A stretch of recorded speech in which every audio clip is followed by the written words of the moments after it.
Fala, meu povo, tudo bem? Estou aqui com o Maurício Spinelli para falar sobre aviação executiva. Primeiro de tudo, como é que se entra nesse mercado, principalmente no mercado para ser piloto de helicóptero? Primeiro, muito obrigado pelo convite, é um prazer estar aqui. E é uma coisa que desperta muita curiosidade de todos, né? A aviação, o percurso para você chegar e depois virar piloto de helicóptero, piloto de avião, ele é muito parecido, não muda muito. Então você vai precisar fazer alguns exames médicos, onde você vai ver se realmente você é capaz, se você tem a capacidade física e psicológica de ser um piloto. E você precisa fazer alguns cursos teóricos e cursos práticos, para que você consiga, então, a carteira de piloto, seja de piloto privado ou de piloto comercial. O primeiro grande curso que você vai fazer é o curso de piloto privado, onde você vai aprender os fundamentos básicos da aviação, né? São 5 matérias: conhecimento técnico, teoria de voo, meteorologia, regulamentação e tem uma que eu esqueci agora, que daqui a pouco a gente fala. E aí, fazendo isso, você faz então uma prova na ANAC. Sendo aprovado, você pode começar a voar então e fazer ali as suas primeiras 30, 40 horas de voo, até que você consiga fazer depois uma prova prática para mostrar que você de fato está habilitado, chama-se cheque de voo. Fazendo isso, você basicamente repete tudo isso que eu falei novamente, só que dessa vez para conseguir então a carteira de piloto comercial de helicóptero. Então você vai fazer de novo um exame médico, você vai fazer outro curso, só que voltado para a área de um pouco mais específica, um pouco mais aprofundada, e vai repetir de novo essa prova na ANAC e fazer mais o complemento de horas, que no caso do helicóptero hoje são sempre 10 horas para você se formar piloto. Então você vai complementar ali com mais 60, 70 horas de voo até conseguir sua carteira. Então aquele primeiro curso que você falou é só para pessoa que tem interesse de voar privado? Isso. O cara, por exemplo, que tem dinheiro e quer pilotar o próprio helicóptero dele? O segundo já é um curso mais difícil? Sim, é um curso mais qualificado, digamos assim. Ainda que você tenha a intenção de ser piloto comercial, obrigatoriamente você precisa fazer o curso de piloto privado, tá? Se o piloto privado para você for suficiente, você para por ali. Caso contrário, você vai adiante e faz então o de piloto comercial em seguida. Mas o que diferencia, por exemplo... Porque eu imagino assim, se você tem que saber pilotar, né? Sim. Qual é a diferença de pilotar um privado comercial e pilotar um privado para si próprio? O piloto privado você não vai conseguir voar comercialmente. O piloto privado você fica restrito à operação da sua própria aeronave sem ser para fins comerciais. Então você não pode levar passageiros, a não ser que sejam familiares, por exemplo. Mas eu quero dizer assim, qual é a diferença de habilitação? O que você aprende de diferente para... Na prática, o que vai mudar, principalmente na questão das horas de voo, é o quanto você vai fazer de treinamento, quanto você vai repetir aquelas operações, por exemplo, simulação de emergência, controle de cabine e aí por diante. Então, na verdade, como você, enquanto piloto comercial, vai estar transportando passageiros e vai estar ganhando dinheiro para isso, o treinamento é mais qualificado, são mais horas de voo, o número de simulações de emergência é maior. Então, o que muda realmente é a quantidade de treinamento feita por piloto privado e por piloto comercial. São 110 horas? São 110 horas. Você tem quantas atualmente? Atualmente eu estou com um pouco mais de 2.200 horas de voo. Isso se você demora muito para pegar essas horas de voo?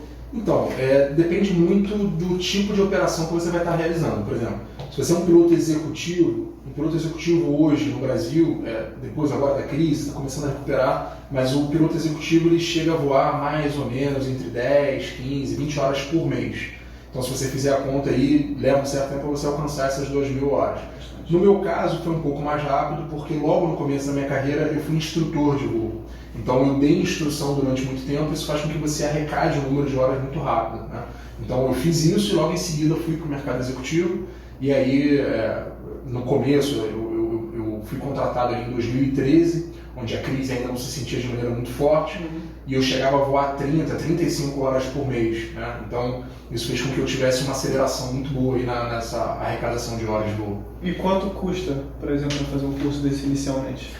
Hoje no Brasil, os requisitos para você fazer o curso de piloto comercial completo mudaram um pouco. Eles incluíram, na parte do piloto comercial, 10 horas de voo por instrumento, que encarece muito o processo de obtenção dessa carteira.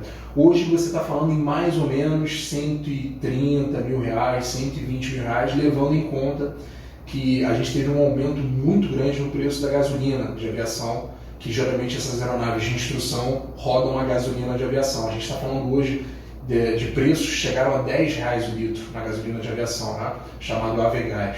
E, portanto, isso também encareceu muito. Então, a gente fala aí mais ou menos de 120 a 130 mil reais. Na minha época, por exemplo, a gente falava de 90 a 100 mil reais. Hoje a gente está nesse patamar aí de 130 mil reais com tranquilidade. É mais caro para ser piloto de helicóptero do que para avião, nesse sentido? No final das contas, os cursos são mais caros ou o preço? A hora de voo, se você olhar apenas para a hora de voo, no caso do helicóptero é mais caro do que a hora de voo do avião. Só que o piloto de avião, ele tem, a formação dele se dá de maneira um pouco mais completa do que a de helicóptero. A de helicóptero, a partir do momento que você consegue a carteira de piloto comercial, aquilo é suficiente para você já consegue ir para o mercado para buscar uma vaga de emprego. No caso do piloto de avião, ele obrigatoriamente, além de se formar piloto comercial, ele precisa muitas vezes se formar piloto de multi, isso quer dizer que ele consegue voar aeronaves com mais de um motor, né? E IFR, que é o voo por instrumentos. Então, o piloto de avião ele se forma PC, piloto comercial, multi, voando mais de um motor, e IFR. Então, ele voa mais horas de voo, apesar da hora de voo dele ser mais barata, acaba que dá um balanceamento. Acaba ficando mais ou menos elas por elas. Entendi. Então o cara que chega na aviação, ele não pode simplesmente chegar lá e assim, eu sou bom, eu sei mexer em equipamento. Ele tem que ter uma formação também de matemática, física. A formação matemática, ela não é, digamos, primordial. Ela ajuda com certeza, vai ajudar principalmente nessa fase teórica, né, das 5 matérias que você precisa fazer, ela vai te ajudar. Existe um momento ali onde você, por exemplo, na meteorologia, você precisa fazer o cálculo da base da nuvem para ver o ponto de condensação, esse tipo de coisa. Se você tiver um bom conhecimento matemático, certamente vai te ajudar, mas não é primordial. Eu, por exemplo, nunca fui bom em matemática. Então, eu tinha esse receio de que, eventualmente, chegando ali, eu fosse ter algum tipo de dificuldade, mas não. É algo que você, com as operações elementares, você passa a batida e consegue fazer sem uma dificuldade maior. Vocês fazem aí muitas simulações. As simulações que vocês fazem são mais em condições normais ou vocês fazem mais simulações em condições adversas nos treinos? Geralmente, o que acontece? Existe um ponto até importante de ser dito, poucas pessoas falam isso no Brasil, né? Mas a qualidade da instrução no país, infelizmente, não está nos níveis que poderia estar, tá? Aquém daquilo que a gente esperava que fosse. Por quê? Imagina você empresário, tem uma frota de 2, 3 aeronaves e você precisa fazer com que o seu cliente, portanto o aluno, ele aprenda a manusear aquele equipamento em situações de emergência. É importante que ele saiba fazer isso para se tornar um bom piloto. Hoje o Brasil não oferece nenhum tipo de seguro aeronáutico para escolas de instrução, né? Para empresas que ensinam outras pessoas a voar. Então, o que isso fatalmente acaba fazendo? Fazendo com que os empresários, e aí eu preciso dar razão e preciso entendê-los, fazem com que os requisitos de instrução fiquem abaixo do que deveria ser. Então, expõe menos aquela aeronave a riscos em função do treinamento de emergência. Então, as condições do treinamento geralmente se dão em condições normais de voo, temperatura e pressão, tudo muito padrão. O que geralmente se faz na simulação de emergência, o procedimento padrão seria eu te comunicar, olha Eduardo, a gente agora está voando e eu vou simular uma emergência de motor e quero que você faça o procedimento para que a gente pouse em determinado local. No passado utilizou-se muito a surpresa, onde o piloto instrutor surpreendia o piloto aluno, então de uma hora para outra ele capava o motor, fechava o motor e fazia com que o aluno reagisse, mas essa é uma prática que vem sendo abolida, não está dentro das melhores práticas da aviação, não está dentro das melhores práticas do que se preza para que o instrutor faça de fato para que o aluno venha a aprender, a ter a resposta necessária para executar. Então, mas por que isso? Por que você acha que não está? A questão da surpresa... Porque quando você está voando, você às vezes não pode ser surpreendido? Você certamente é surpreendido em voo. A questão toda é que você está falando de um piloto aluno, onde muitas vezes ele não tem a quantidade suficiente de horas de voo, e a surpresa pode desencadear no aluno um processo, por exemplo, que a gente chama de cristalização, que é o aluno ficar travado nos comandos e sem reação. E isso gera uma pane real, que a partir daquele momento você tem um aluno, muitas vezes do teu tamanho, maior do que você, forte, portanto, e você não consegue ter o comando da aeronave para poder fazer com que você saia daquela situação. Então o próprio instrutor podia se botar em risco fazendo isso. Exatamente, é o que geralmente acontecia. E isso causou algum acidente? Isso já causou acidente, isso já quase causou acidente comigo também. Então, mas você era o aluno? Eu era o instrutor nesse caso. Aprendeu nada. Exatamente. Então, no meu caso, não foi nem a parte da surpresa, mas foi a parte do congelamento, da cristalização. Sim. Eu tive um aluno que cristalizou do meu lado, e a gente conseguiu recuperar, mas assim, eu recuperei a aeronave faltando pouquíssimos metros do chão, foi uma experiência que eu não desejo para mais ninguém, certamente achei que ia morrer, e isso aconteceu várias vezes ao longo da carreira na aviação, tá? Isso é bem comum. Mas em treino ou... Em treino e na operação executiva. Isso é relativamente comum, é difícil você conversar com um piloto de helicóptero que fale que nunca passou um susto. Se ele não passou um susto é porque ele voou pouco, com certeza. É mesmo? É diferente de um piloto de aviação, de avião, que realmente, às vezes, passa sustos, mas sustos não tão significativos. Eu não consigo falar com muita propriedade sobre aviação de asa fixa, né, sobre aviação de avião. Mas o que eu posso dizer é que assim, o voo de helicóptero ele é muito menos padrão do que o voo de avião. É conhecido, é algo notório, é algo que a gente vem tentando mudar. Eu fui diretor da Associação Brasileira de Pilotos de Helicóptero, e é uma associação, a ABRAP, que faz um trabalho excelente justamente para conseguir padronizar as operações dos helicópteros, mas ainda há uma diferença gritante na formação entre um piloto de helicóptero e um piloto de avião. Os pilotos de avião, em regra, são muito mais bem formados e, portanto, são mais padrão do que um piloto de helicóptero. Então, costumam levar menos sustos do que os pilotos de avião. Isso é algo que ainda está... Então não é uma questão da máquina, é uma questão de preparação. Geralmente é uma questão de preparação. Geralmente é uma questão de preparação, sim. Mas até antes aqui da gravação você fez uma analogia dizendo que o helicóptero seria a moto do ar, né? A moto, realmente, assim, se você for pegar um comparativo entre acidentes de motos e carros, obviamente você vai ver muito mais acidentes de moto, no mínimo acidentes sérios de moto. O helicóptero seria o mesmo princípio. Por quê? É bem parecido. O helicóptero tem um fator a mais, né? Que é o seguinte, é uma aeronave que a dinâmica toda de voo, ela se dá de maneira a que você fatalmente acabe ficando um pouco mais exposto ao risco. Por quê, por exemplo? Vou te dar um dos exemplos que deixam isso muito claro. O helicóptero voa muito mais baixo, em regra, do que o avião, né? Os aviões geralmente voam, principalmente aqui na terminal do Rio de Janeiro, voam acima de 2, 3, 4 mil pés, a depender de onde para onde estejam indo. Sem contar os comerciais, que voam muito mais alto do que isso, aí acima de 25 mil pés. O helicóptero dificilmente voa acima de 1000 pés. Aqui no Rio de Janeiro, por exemplo, a operação quase que por inteira dentro da terminal se dá nos 1000 pés. O que são o quê? 300 metros, exatamente. É bem baixo. É bem baixo. Então, por que eu estou te falando isso? Porque o tempo de reação é menor, né? Você está voando baixo, o tempo de reação é menor. E existe uma questão que, como eu até estava conversando com você um pouco antes da gente começar, o helicóptero, e aí eu estou envolvendo aeronaves como um todo, né? Geralmente os acidentes estão ligados à operação, ao fator humano, portanto. Então, são pessoas que eventualmente ou tiveram um bom treinamento, mas que evitam aplicá-lo ao longo da sua operação, ou são pessoas que por erros, por escolhas erradas, acabam se colocando em situações muito delicadas. Eu diria para você até que os acidentes mais comuns, né, eu acho que posso falar com bastante tranquilidade que hoje é o top 10 ali, se não for o top 5, é realmente a desorientação espacial, ou seja, quando o piloto se coloca numa situação onde ele estava voando visual, portanto sem auxílio de instrumentos, e por conta de uma degradação meteorológica, seja por chuva e seja por neblina, o que quer que seja, ele adentra numa condição onde ele precisaria estar voando por instrumentos, mas não está fazendo isso. Portanto, ele não tem mais referência visual e geralmente esse é um acidente fatal, né? Se a gente pegar os últimos acidentes... Mas você diz que ele adentra propositalmente? Ou...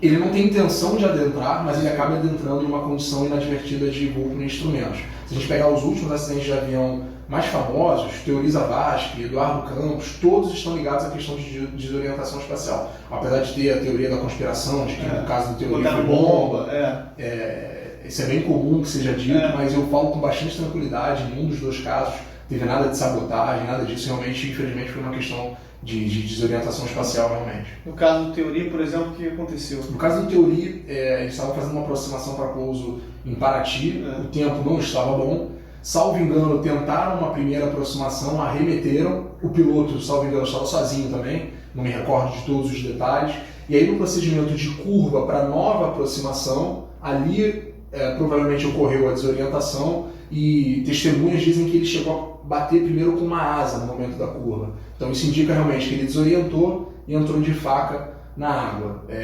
No caso do Eduardo Campos, muito parecido, só que ele era um jato, né, uma aeronave muito mais rápida. Os pilotos voando a muitas horas, porque nas operações para propaganda política, para campanha política, né, você voa muito como candidato, roda o Brasil inteiro, principalmente no caso do Eduardo Campos, que era uma campanha nacional. E, portanto, ali tem o cansaço, tem o fator meteorológico que também não estava ajudando ali em Santos. E o último fator ali, eles não tinham familiaridade exatamente com aquele equipamento. Eles estavam acostumados a voar jatos, até mesmo daquele tamanho, mas não exatamente aquele modelo. E parece que não tinham tido treinamento específico para voar aquele modelo de aeronave. E, portanto, acabam ficando atrás da aeronave. Mas isso aconteceu porque no cenário brasileiro a regulação é menor ou porque isso é uma questão mundial? Esses pilotos voarem esse avião sem ter a habilitação necessária? No caso desse acidente lá do Eduardo Campos, eu não vejo como que a regulação poderia ter evitado. A regulação aqui no Brasil, posso falar com bastante tranquilidade também, que ela é muito falha em fatores importantes e aonde de fato você não precisa regular tanto, eles regulam em excesso. Qual o fator importante? O fator humano? O fator humano ele deveria ser, ao meu ver, não necessariamente mais regulado, mas mais supervisionado, isso sem dúvida nenhuma. O excesso de regulação muitas vezes causa inclusive acidentes, por incrível que pareça. Você tem, por exemplo, demandas da nossa agência reguladora que são excessivas, são exageradas muitas vezes pouco técnicas. Essa é uma demanda recorrente no mercado da aviação civil, onde você tem pessoas que muitas vezes, sem nenhum demérito à função, mas são pessoas que muitas vezes trabalhavam com a parte veterinária, farmacológica, o que quer que seja, de uma hora para outra fazem um concurso e se veem regulando o mercado de aviação civil. Entendi. E aí você realmente gera abismos importantes, né? Você gera falhas importantes aí, por mais que essas pessoas, eu devo reconhecer, são muito bem capacitadas quando estão lá dentro, mas até que cheguem a um nível de excelência já regularam muita gente, já tiveram decisões importantes, decisões administrativas que dependem dessas pessoas. Então, você consegue me dar um exemplo de uma regulação assim em excesso que faz mal à aviação? Cara, tem muitos exemplos, mas um que vem assim, por exemplo, agora, a ANAC ela regulamentou para a aviação geral uma série de critérios para que você consiga fazer seu voo dentro das conformidades deles, né? Uma dessas exigia que você apresentasse uma ficha de peso e balanceamento para que você pudesse decolar. Então, ou seja, digamos que você é proprietário de uma aeronave, eu sou o seu piloto, você fala, Maurício, eu quero decolar e eu quero ir para Angra, estou aqui no Rio de Janeiro, eu quero ir para Angra. Não, beleza, vamos lá, vamos fazer esse voo. Eu, em tese, antes que a gente de fato iniciasse o voo, eu deveria pegar o seu nome, todos os seus dados, pegar o seu peso, o peso de toda a sua família, de todas as malas, fazer um cálculo antes para poder decolar. Isso, na operação padrão do piloto, isso já acontece. Você já faz esse tipo de cálculo, mas geralmente você faz através de aplicativos que fazem com que isso se torne muito mais rápido. Isso é importante que você faça. O problema reside, na verdade, quando a ANAC pede que você faça isso para a perna de ida e muitas vezes para a perna de volta. Qual o problema de você fazer isso? Imagina que você está operando essa aeronave, você é o piloto, eu levo você com a sua família lá para onde quer que seja, nesse caso Angra, por exemplo, pouso, você desembarca. Quando eu volto sozinho com a aeronave, eu não posso parar a aeronave em algum lugar e ficar preenchendo um papel para entregar para a ANAC. Né? Se eu já fiz o meu cálculo de saída, certamente eu fiz o meu cálculo de regresso, porque eu tenho uma diferença de peso de combustível e do peso dos passageiros que eu não tenho mais.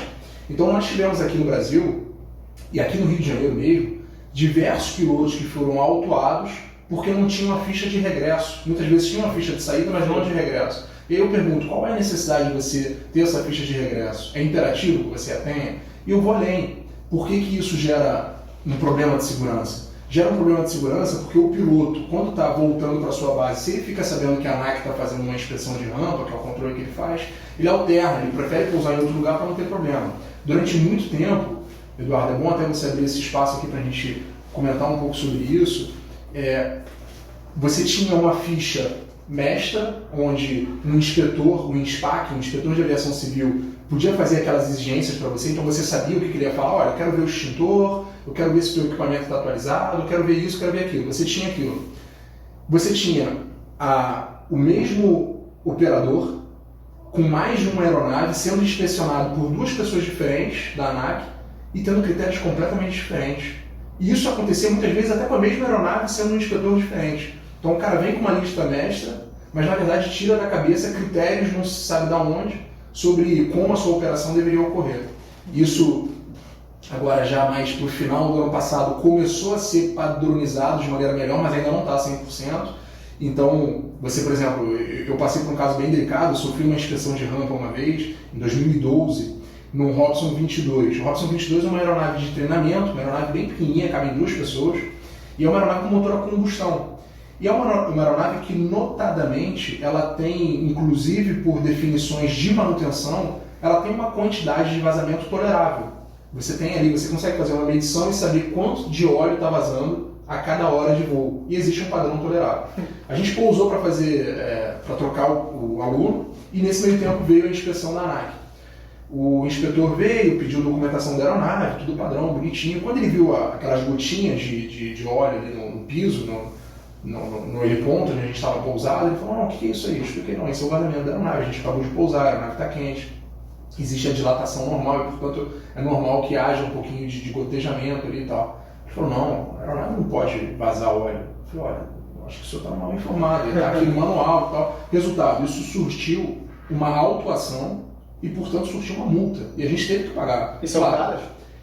Nessa época, em 2012, as multas ainda não eram tão caras, tá? Eram multas com valor importante. Essa, salvo engano, ficou na faixa de 5 mil, posso estar enganado. Mas assim, quando você vai para o dinheiro da aviação... Exatamente. E aí a gente teve que recorrer, colocar advogado. Então isso, na verdade, pra gente ficou mais caro. Tem que colocar advogado no meio, tem que explicar o que está acontecendo, mostrar: olha, o fabricante fala que pode vazar esse tanto por hora. Então, e isso vindo de uma pessoa que nunca nunca esteve dentro de uma aeronave, não sabe do funcionamento da aeronave, não é mecânico de voo, não é nada.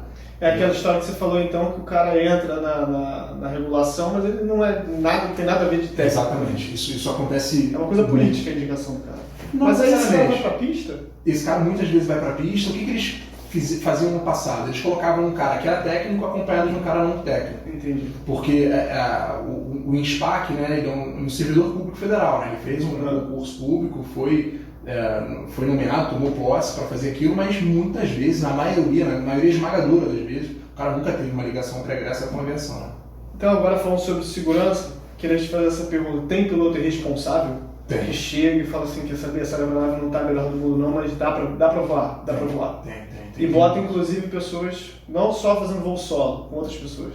Tem. Infelizmente isso existe, é algo que não necessariamente é a especialidade aqui brasileira. Isso acontece no mundo inteiro.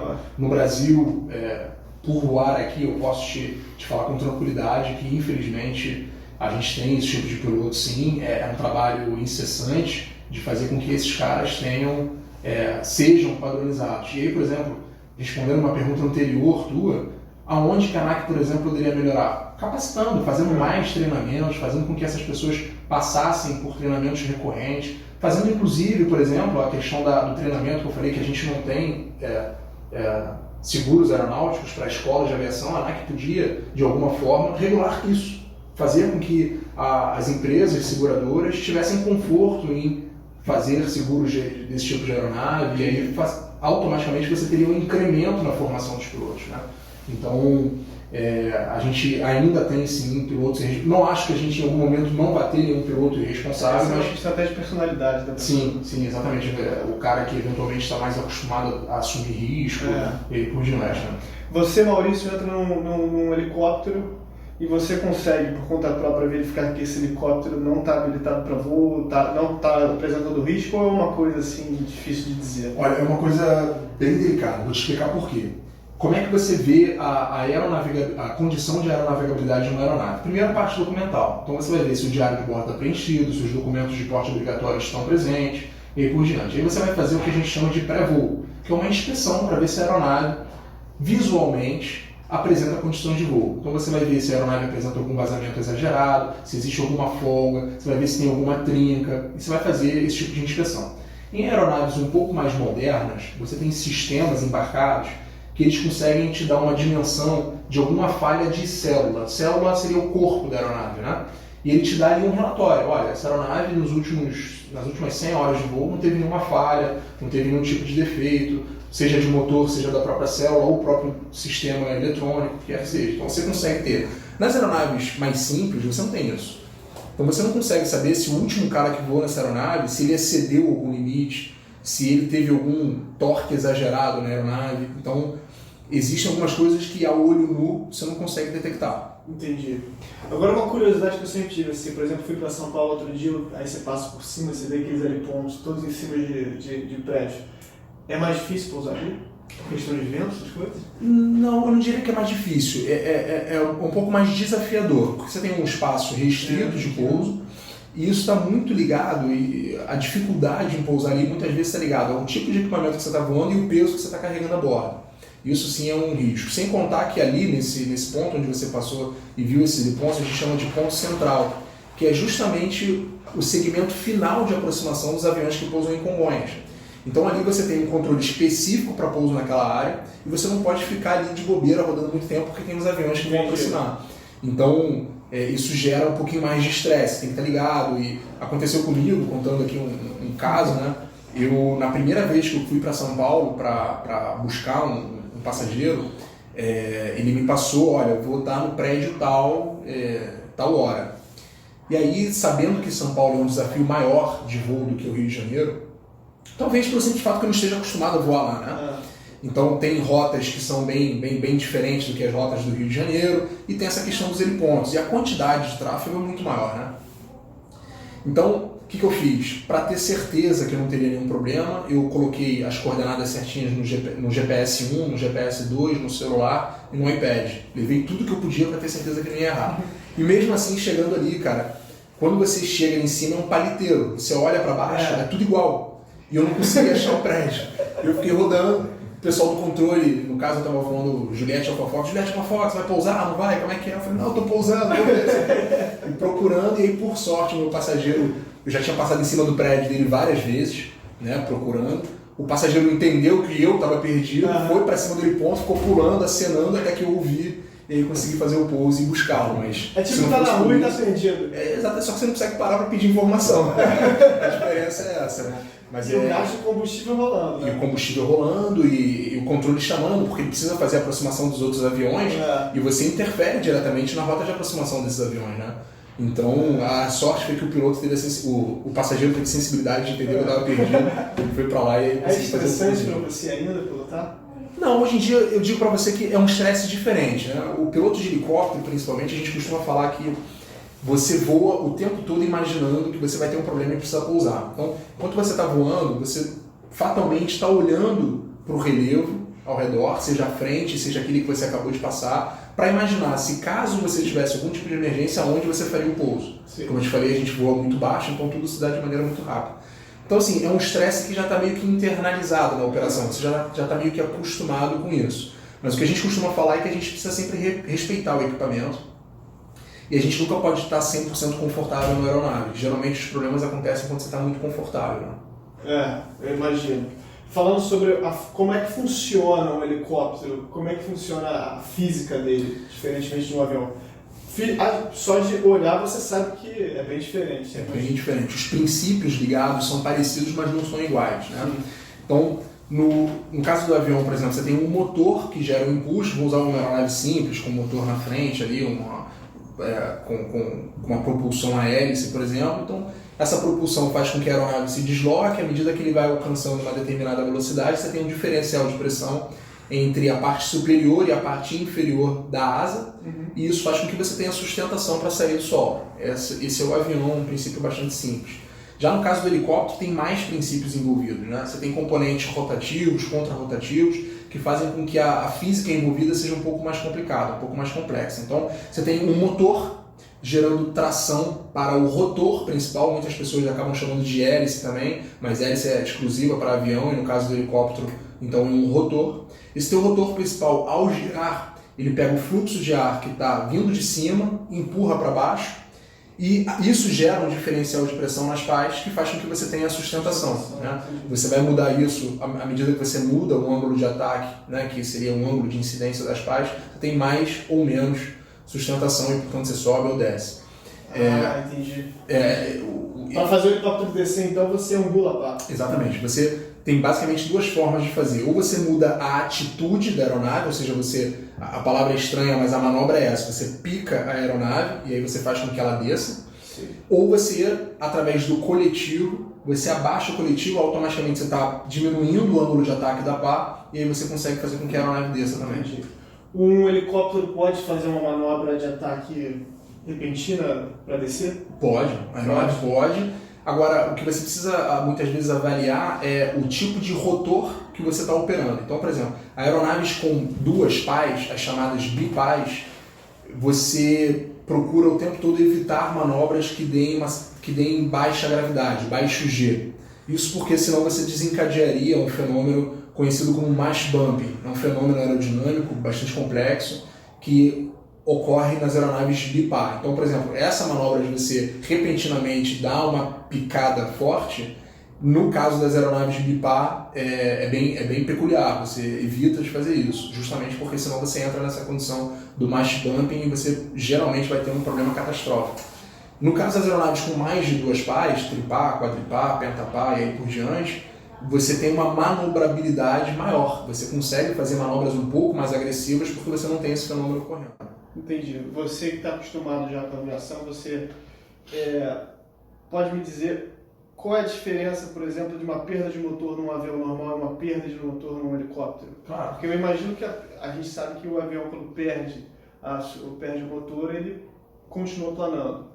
O helicóptero, eu imagino que não, mas deve ter algum motivo para deixar ele voar, apesar dessa possibilidade. Sim, nos dois casos, se você perde o seu motor, você consegue continuar planando, seja no avião, seja no helicóptero. A diferença é que no caso do avião, você vai ter uma razão de planeio maior do que o helicóptero.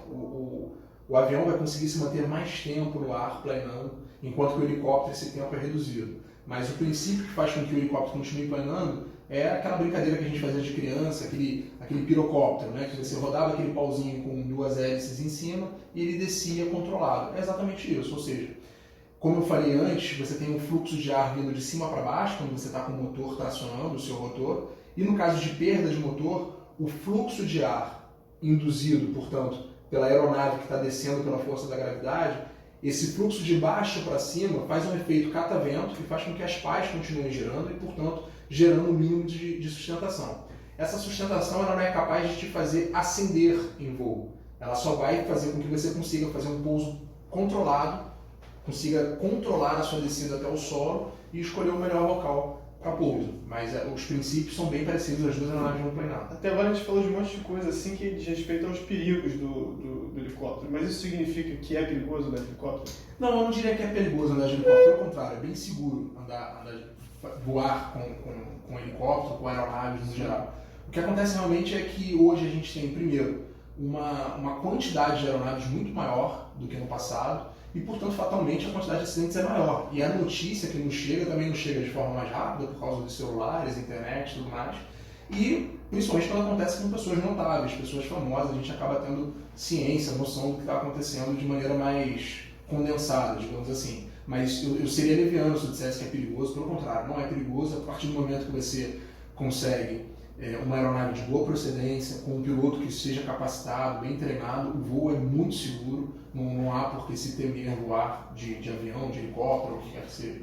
E em termos de custos, é muito mais caro voar num helicóptero do que num avião? Sim, o helicóptero costuma ser bem mais caro do que o avião, justamente pelo desafio de engenharia, que é a construção de uma aeronave de asa rotativa, né? Então, a hora de voo do avião, em comparação com o helicóptero, costuma ser bem mais baixa. Principalmente quando você pega, apesar de ser difícil, mas você pega uma categoria parecida, né?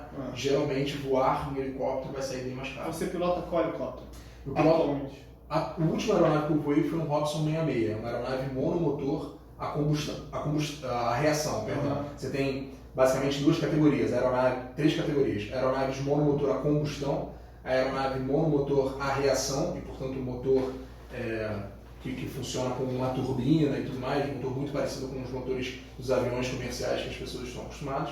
E você tem aeronaves bimotor a reação. Então são três categorias, eu voo essas duas primeiras categorias. Quanto é que custa, por exemplo, para pilotar essa categoria? A terceira, você diz?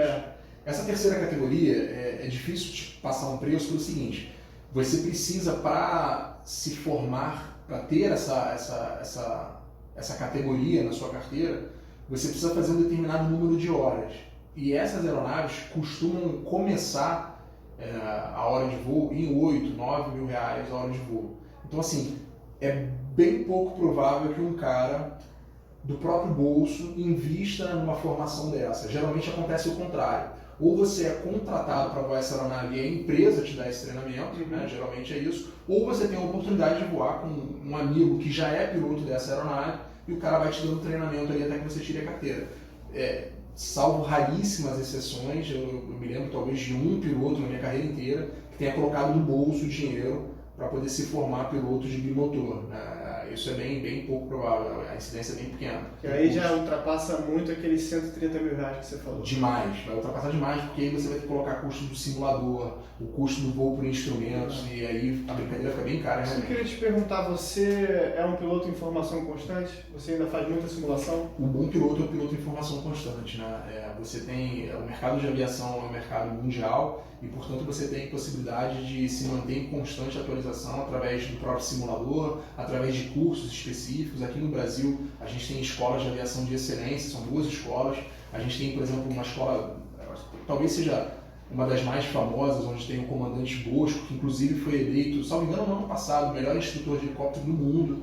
Então, assim, a gente tem... de onde? De Minas. De Minas. De BH. Acho que o nome da escola é EFI, salvo engano. Posso estar enganado porque tem um tempinho que eu não me debruço sobre isso. Mas é uma escola de excelência, formou diversos pilotos e aonde ainda funciona e ainda continuam formando muitos pilotos muito bem capacitados. Então, você querendo, você consegue ir, por exemplo, para os Estados Unidos e ir até o fabricante da aeronave que você voa para fazer o treinamento específico naquela aeronave. Eu tive a oportunidade de fazer isso por 3 vezes, ir lá nos Estados Unidos no fabricante da Robson e fazer o treinamento que eles mesmos... Fica onde lá?